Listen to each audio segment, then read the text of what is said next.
आदाब, मैं अब्दुल्ला सिद्दीकी और आप देखना शुरू कर चुके हैं देहाती आवाज़। पूरे देश में हो रही तेज़ बारिश की वजह से कई राज्यों में बाढ़ जैसे हालात हो गए हैं। हिमाचल प्रदेश में बारिश की वजह से आई बाढ़ से बड़े पैमाने पर नुकसान हुआ है। दिल्ली और मुंबई में सड़कों पर पानी भर जाने की वजह से आवाजाही मुश्किल हो गई है, तो जम्मू कश्मीर से भी सड़कों के खिसकने और जलमग्न होने की खबरें आ रही हैं।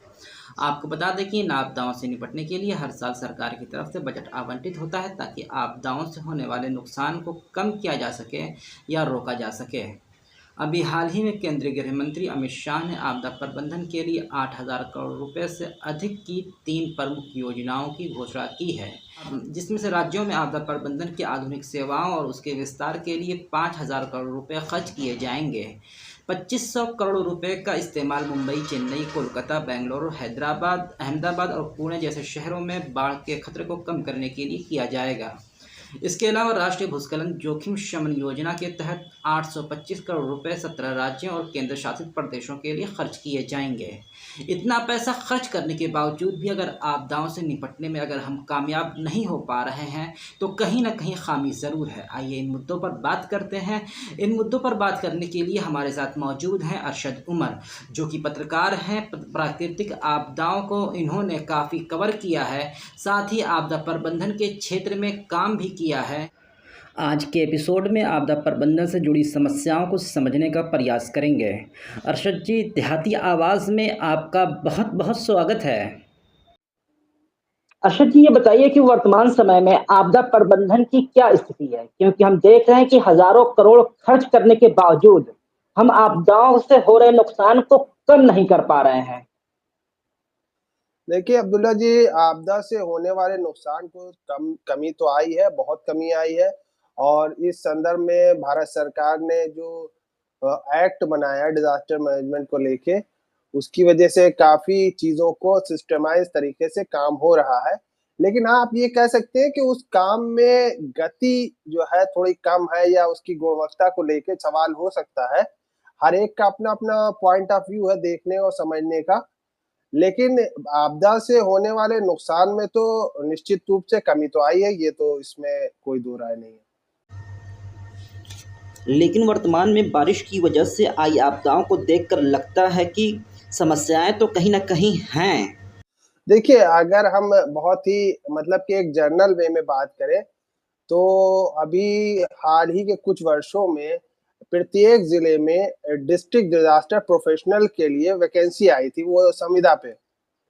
अब उसकी आहर्ता को लेके अलग-अलग ग्रुप्स में अलग-अलग सवाल थे, और कुछ लोगों ने मुखर होकर उस पे बोला भी, और कुछ लोग इसलिए नहीं बोले क्योंकि फ्यूचर में उन्हें काम लेना था, या किसी और कारणवश उस पे मुखरता से नहीं बोले।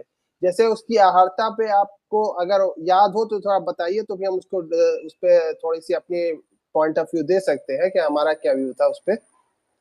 अरे आहर्ता को अगर हम लेकर के बात करें तो हम उत्तर प्रदेश की हम जो जो आदेश है नियुक्ति को लेकर के, उत्तर हुँ। प्रदेश में जो डिजास्टर प्रबंधन में जो डिजास्टर प्रोफेशनल की नियुक्तियां होनी थी, उसके अंदर हम देख रहे हैं कि उसके अंदर सबसे बड़ी खामी जो थी, ये थी कि उसके अंदर एक नॉर्मल जो ग्रेजुएशन स्नातक है, उसको उन्होंने आहर्ता रखी है, क्या कहते हैं, एक डिजास्टर प्रोफेशनल के लिए। क्योंकि हम देखते हैं कि जब भी हम किसी भी मखसूस क्षेत्र में अगर हम जाते हैं, जो विशेष कोई क्षेत्र, तो हम वहाँ पर हम क्या कहते हैं, हम उसको डिग्री होल्डर मांगते हैं, वहाँ पर डिग्री होल्डर। और लेकिन जब डिजास्टर जो इतना सेंसिटिव क्या कहते हैं क्षेत्र है, वहाँ पर एक नॉर्मल क्या कहते हैं हमने वो रख लिया है, नॉर्मल स्नातक।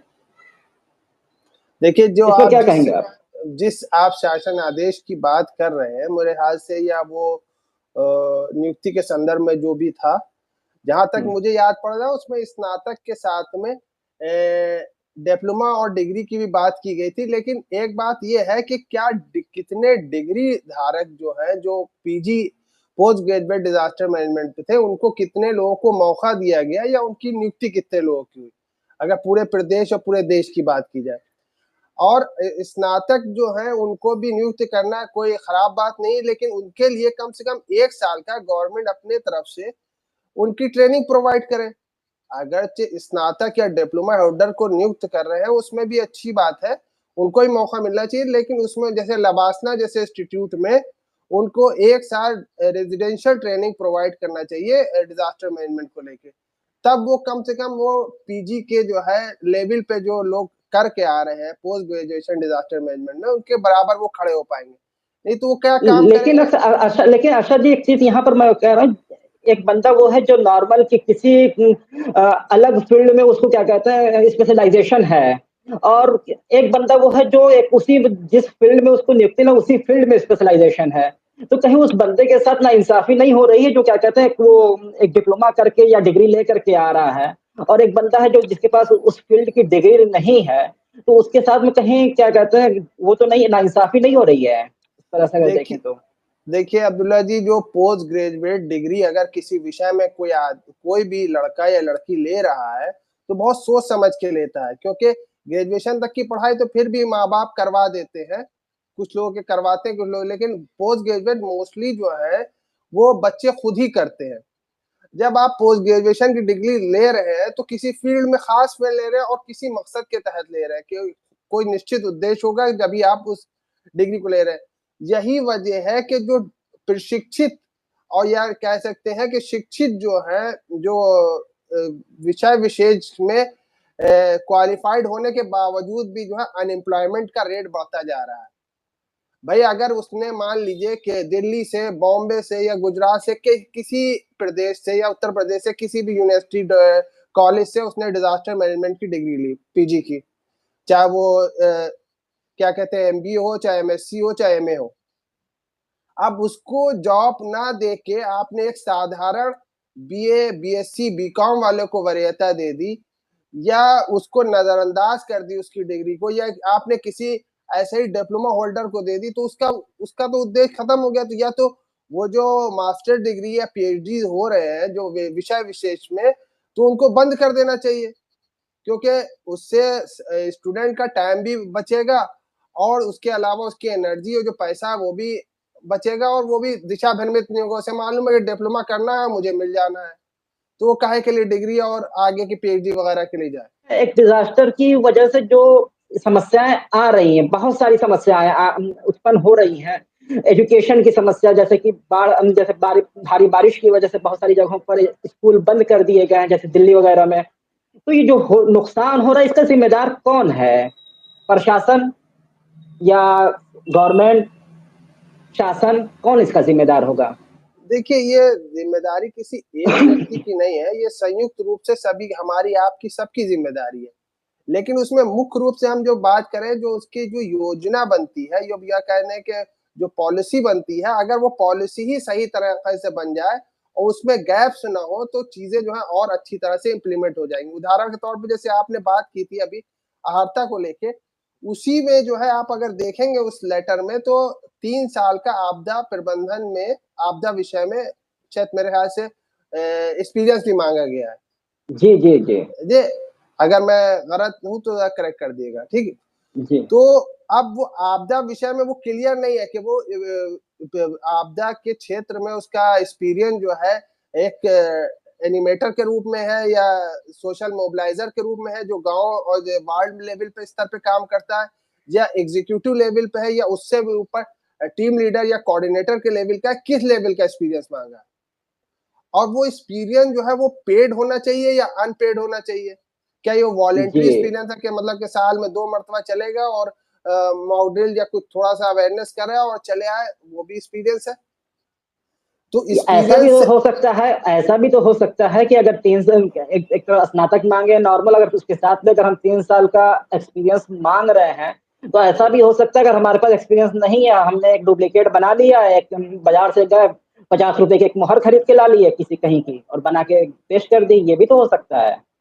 भाई देखिए संभव तो सभी कुछ है, लेकिन मतलब वही तो कह रहे हैं एक्सपीरियंस किस तरह का एक्सपीरियंस। आपदा के क्षेत्र में एक जी टीचर, अगर हम एक आपदा के क्षेत्र में बात करें तो जो लोग मीटिंग के लिए बुलाते हैं, जैसे गांव में या जो आपदा प्रभावित क्षेत्र है वहां पे जब मीटिंग होती है गांव के समुदाय आधारित जो मॉक ड्रिल होनी है या समुदाय आधारित जो उनका प्लान बनना है, तो उसके लिए एक बुलाने के लिए एक लड़के या लड़की को रखा जाता है। वो लोगों को बुला के लेके आता है, फिर उसके बाद में उस वहाँ का प्लान, वहाँ का आपदा जोखिम न्यूनीकरण को लेके 1000 रिस्क असेसमेंट भी होता है, फिर उसके बाद में उसका प्लान बनता है और फिर कमेटी बनती है, सारी चीजें होती हैं, फिर उसी तरह से फिर ब्लॉक लेवल पे, फिर जिला लेवल पे आता है। तो किस लेवल का एक्सपीरियंस चाहिए है? एक्सपीरियंस तो क्लियर होना चाहिए। एक जो क्या आपको क्या लगता है जो एक वार्ड लेवल पे या एक गांव लेवल पे जो कम्युनिटी मोबिलाइजर का इसका एक्सपीरियंस है डिजास्टर के ही क्षेत्र में है, और क्या जो प्रोजेक्ट कोऑर्डिनेटर या प्रोजेक्ट डायरेक्टर के रूप में जिसका एक्सपीरियंस है, क्या वो इक्वल है? और फिर तो ये चीज अगर क्लियर नहीं है तो वो हर कोई कहेगा कि भाई 3 साल का मेरे पास एक्सपीरियंस भी है और 3 साल का इनके पास भी एक्सपीरियंस है। जी जी। अच्छा, तो ये बताइए कि जैसे हाँ, ये बताइए कि जो ये गैप आप बता रहे हैं, जो क्या कहते हैं पॉलिसी मेकिंग और पॉलिसी को जो इम्प्लीमेंटेशन, उसमें जो बीच में सब गैप आ रहा है, तो इसके लिए हम जैसे कि किस स्तर पर क्या क्या सुधार की गुंजाइश है, क्या क्या क्या सुधार किया जा सकता है आगे?